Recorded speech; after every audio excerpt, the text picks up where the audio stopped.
कल को अगर कोई मेडिकल इमरजेंसी आ जाए या जॉब चली जाए या घर का खर्चा किसी भी वजह से डबल हो जाए तो क्या करोगे? मतलब अपने पड़ोसी के पास जाओगे कि मेरा बिल पे कर दीजिए, या गांव के जो सरपंच साहब हैं उनके पास जाओगे बिल पे कर दीजिए, या जो रिश्तेदार रहते हैं वो कहीं दूर इधर उधर उनके पास जाओगे कि पैसा दे दो? कोई आएगा? कोई नहीं आएगा। सच क्या है? आज के टाइम में ना इज्जत से ज्यादा पैसे काम आ रहे हैं लोगों के, और आगे भी वही सच रहने वाला है। मैं ये बिल्कुल नहीं कह रही हूँ यार कि तुम अपनी सेल्फ रिस्पेक्ट डिग्निटी ताक पे रख दो, बट कोई दिक्कत आती है तो कौन आता है तुम्हारा हाथ पकड़ने? कौन आता है तुम्हारा सहारा बनने?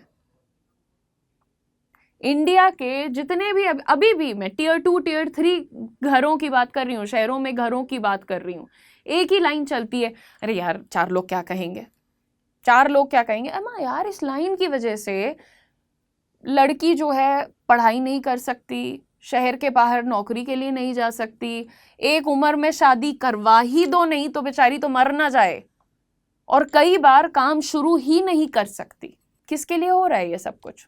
लोगों के लिए। मैंने बोला था पहले भी, लोग न कल आए थे, न कल साथ दिया था, न आएंगे। सीधी बात है। ग्राउंड रियलिटी को समझिए।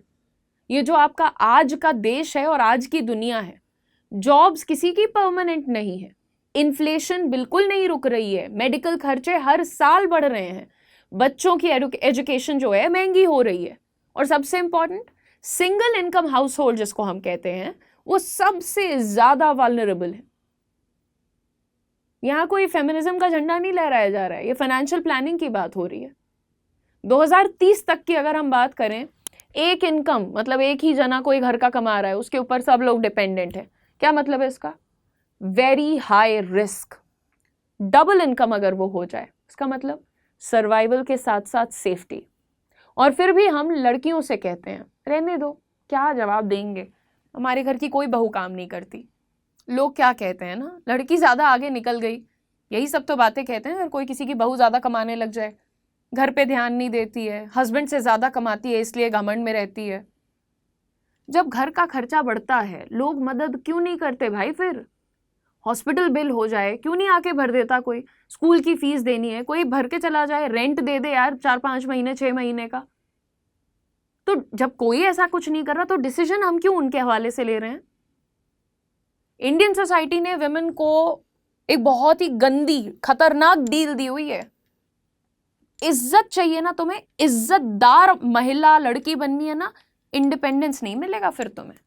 इज्जत तुम्हें कब मिलेगी? जब यहां तक घूंघट रहेगा, कम पढ़ोगी लिखोगी, 24-25 में शादी वादी कर लोगी, पति के पीछे पीछे 2 कदम पीछे चलोगी, इज्जत पूरी मिलेगी तुम्हें। जिस दिन तुम घर से बाहर निकल के आ गई, अरे भैया उनकी तो नौकरी करती है बहू, किचन में थोड़ी जाएगी। और बोलने वाला भी सबसे पहला कौन होता है? औरतें ही होती हैं। पहले सबसे पहले वही चालू करती हैं। ये डील ना काम नहीं करने वाली है। अगर आपके पास आपका अपना इनकम नहीं है, अपना एक्सपीरियंस नहीं है, अपना स्किल नहीं है, तो इज्जत बहुत कंडीशनल हो जाएगी। इज्जत तभी टिकती है जब सर्वाइवल गेम स्ट्रांग होता है। काम ना करने का सिर्फ पैसे का लॉस मत समझना, लॉस तो बहुत तरीके का होता है। कॉन्फिडेंस आपके अंदर कभी आ नहीं सकता। डिसीजन मेकिंग पावर आपकी हमेशा 4 लोग पे डिपेंडेंट रहोगे, फलाने जो कह देंगे वो हो जाएगा। और तुम्हारे साथ जैसा भी व्यवहार होता रहे, चाहे वो घर हो, ससुराल हो, रिश्तेदारी हो, जैसा भी हो जाए, एग्जिट का कोई ऑप्शन नहीं होता तुम्हारे पास। जो जैसा बर्ताव कर रहा है बैठो और सहो। और सबसे बड़ा लॉस चॉइस का। चॉइस कोई होती ही नहीं है। कैसे चॉइस करोगे यार? है ही नहीं, वो दम ही नहीं है। तो एडजस्टमेंट का ही फिर आप चुपचाप लेकर के बैठे रहो, एडजस्ट करते रहो, और उसको नाम क्या दिया जाता है? संस्कार। जरा इमेजिन कीजिए कि लगभग 2030 के आसपास महंगाई जिस हिसाब से बढ़ रही है, बढ़ेगी ही भाई। टेक्नोलॉजी आ रही है, महंगाई आ रही है, नई खोजें हो रही हैं, तो पैसा भी बढ़ेगा ही। तो हेल्थ केयर महंगा होगा, एजुकेशन और ज्यादा कॉम्पिटिटिव हो जाएगी, जॉब्स जो है वो अनस्टेबल थी हैं, होती जाएंगी, मल्टीपल नई चीजें आ रही हैं। अब आप सोचिए कि क्या बिना काम किए, बिना कॉन्फिडेंस के, बिना चॉइसेस के आप सिक्योर रहेंगी? इसलिए ये वक्त है। बाद में सोचेंगे कि कर लेंगे यार, बाद में कर लेंगे, अभी वो चीज नहीं चल रही है, अभी शुरू करते हैं का वक्त है ये। पार्ट टाइम कर सकती हो, ऑनलाइन कर सकती हो, लोकल काम कर सकती हो। काम छोटा हो सकता है लेकिन इनकम दिलवाने वाला होना चाहिए। तुम्हें रिस्पेक्ट चाहिए, डिग्निटी चाहिए, तो तुम अपने को डिसिप्लिन में रखो, कोई गलत नहीं है उसमें। तुम अपने हिसाब से पूछो, पेरेंट्स को बिल्कुल पूछो, ये काम है, ये टाइमिंग है, ये चीजें हमें करनी, बिल्कुल ट्रांसपेरेंट रहो।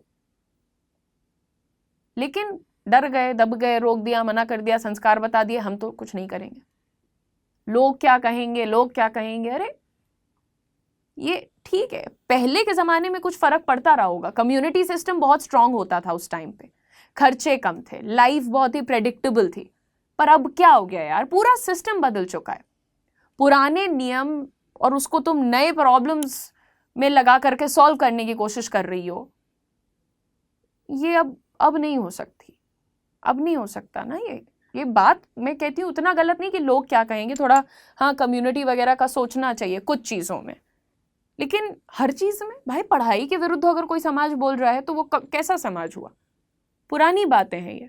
अगर आप ये वीडियो देख रही हैं और काम करना चाहती हैं पर रुक रही हैं क्योंकि फिर वही चीज़, लोग क्या बोलेंगे, रिश्तेदार क्या बोलेंगे, सोसाइटी क्या सोचेगी, तो याद रखिए आने वाले टाइम में सबसे पहले आपको खुद का ख्याल रखना होगा, ना सोसाइटी, ना रिश्तेदार, ना कोई और, सिर्फ आप।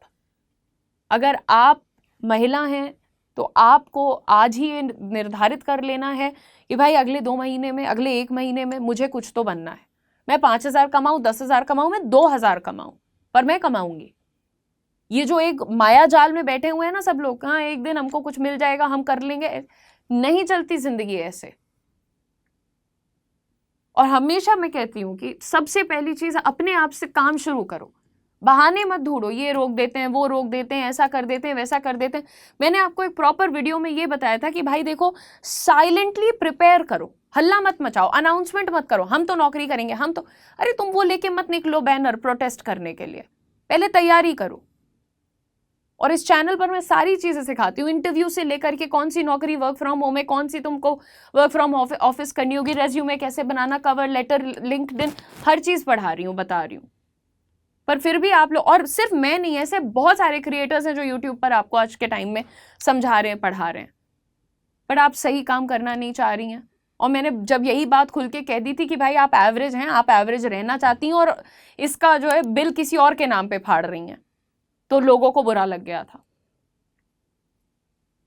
2025 का आज आखिरी दिन है, राइट? आज आखिरी दिन पे बैठी हुई हो, 26 में ना ये कहानी खत्म कर दो, बेहतर निर्णय लो अपने लिए। All the best, thank you for watching.